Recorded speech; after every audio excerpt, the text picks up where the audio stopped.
Ek sterf met die verwagting om by Yahshua in te lewe. En daar is nie 'n hemel nie, en daar is nie Yahshua nie, en daar is nie 'n Jahwe nie. Weet jy wat, ek het niks gemis nie. Maar weet jy wat surprise het jy as jy doodgaan, en daar is 'n iemand, en daar is 'n Jahwe, en daar is 'n betroon, en daar is 'n hel. Pel, jy het 'n major probleem.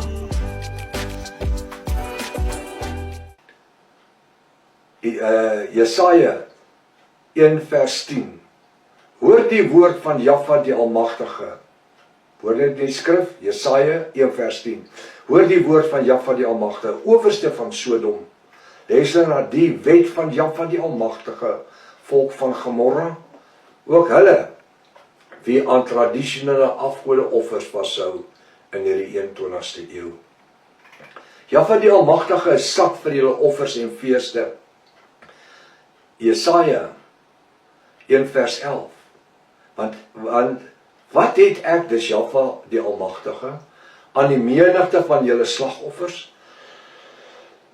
Sê Yahshua die Almagtige, ek is sat van julle brandoffers van ramme en van die vet van vetgemaakte kalwers. En ek het geen behaal in die bloed van stiere of lammers of bokke nie. Vers 12. As julle kom en voor my aangesig te verskyn, wie het dit van julle hand geëis om my voorhoewe te vertrap? Vers 13, bring nie meer skynheilige offergawes nie. Gruwelike reukwerk is dit vir my. Nuwe maane en sabbate en die uitroep van samekomste. Ek verdra geen onregverdigheid en ongeregtigheid, ekskuus tog. Ek verdra geen ongeregtigheid en feestydde nie. Wat is Kersfees? Dis 'n feestyd. Dis 'n Baalgod, Affor, Baalgod se verjaarsdag. Vers 14, julle nuwe maane en julle feeste, haat my siel. Hulle is my 'n oorlas. Ek is moeg om dit te dra. En as julle julle hande uitreik, bedek ek my oë vir julle. Soos as julle die gebede vermenigvuldig, luister ek nie. Julle hande is vol bloed. Die Bybel sê julle bid en julle ontvang nie, want julle bid verkeerd. Hoekom? Want julle hou Baalgode aan. Hy staan nog in die garage. Dan wil jy bid vir jou besigheid en jou kinders wat geseën moet word, maar die afgod staan in die garage en wag vir volgende jaar. Vers 16. Was julle, reinig julle, neem die boosheid van julle handelinge voor my oë weg. Hou op om kwaad te doen. Kom tot bekering. Word geonderdompel in die naam van Yahshua tot vergifnis van julle sondes. Vers 7, leer om goed te doen, soek die reg, beteel die verdrukker, en doen reg aan die wees, en verdedig die saak van die weduwee. Kom nou, vers 18. Kom nou, laat ons die saak uitmaak, sê Jahwe die Almagtige. Al was jou sonde soos skarlaken, het sal wit word soos sneeu. Al was dit rooi soos purper, het sal word soos wol. Vers 19. As julle gewillig is en luister, nou sê ek die so, ek wil by die skrifgedeelte inskakel. As julle gewillig is en wil luister na dit wat ek met julle gedeel het. Ek praat nie met u om katterig te wees nie. Ek wil nie jou ontspoor nie. Ek wil u by die waarheid uitbring. Hierdie boodskap oor die Kersboom kan u by die bonatuurlike geopenbaarde waarheid van die name wat die Katolieke kom wegvertaal het 2000 jaar gelede uitbring. En dan was dit alles die moeite werd. As julle gewillig is en luister, sal julle die goeie van die land eet.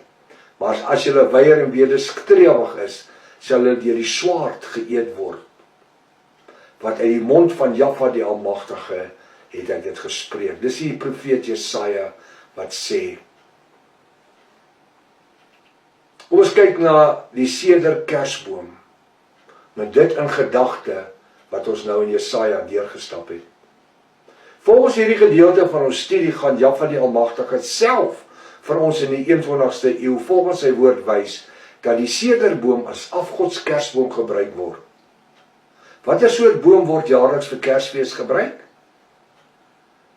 En waar vind ons hulle? In julle huise. Wat gebruik hulle meeste van die tyd? Natuurlik sederbome. Kom nou bestudeer ons saam en ons kyk wat sê die woord. Jesaja 44 vers 10 en verder. Jesaja 44 vers 10 en verder. Wie maak 'n god en giet 'n beeld? 'n God, 'n klein g, dis 'n afgod. Wat geen voordeel aanbring nie, hy beteken niks nie. Vers 11. Kyk, sy aanhangers sal beskaam staan.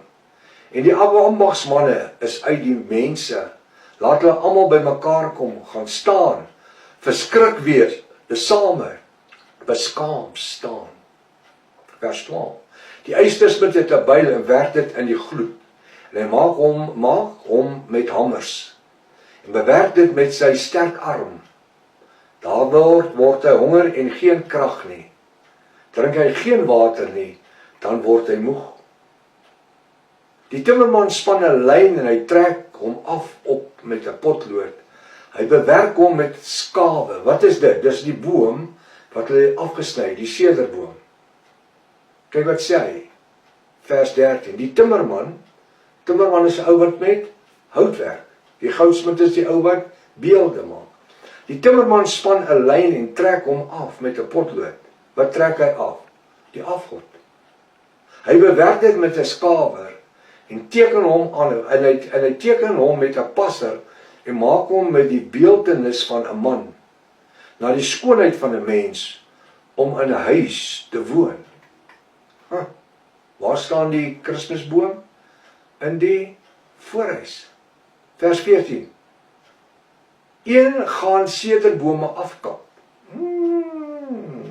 En hy neem 'n stuk en hy neem 'n steenhyk of 'n eikeboom en laat een van hom opgroei onder die bome van die bos. Hy het 'n pynboom geplant en die reën het dit groot gemaak. Met ander woorde, daai pynboom is die sederboom wat pynig gaan word. Dan dien die mens, hy sê dan dien dit die mens as brandhout. Dis nou natuurlik nadat hy hom gebruik het, sê God. Dit word 'n god. Dis 'n tradisionele teologiese god geword. Wat? Kersfees.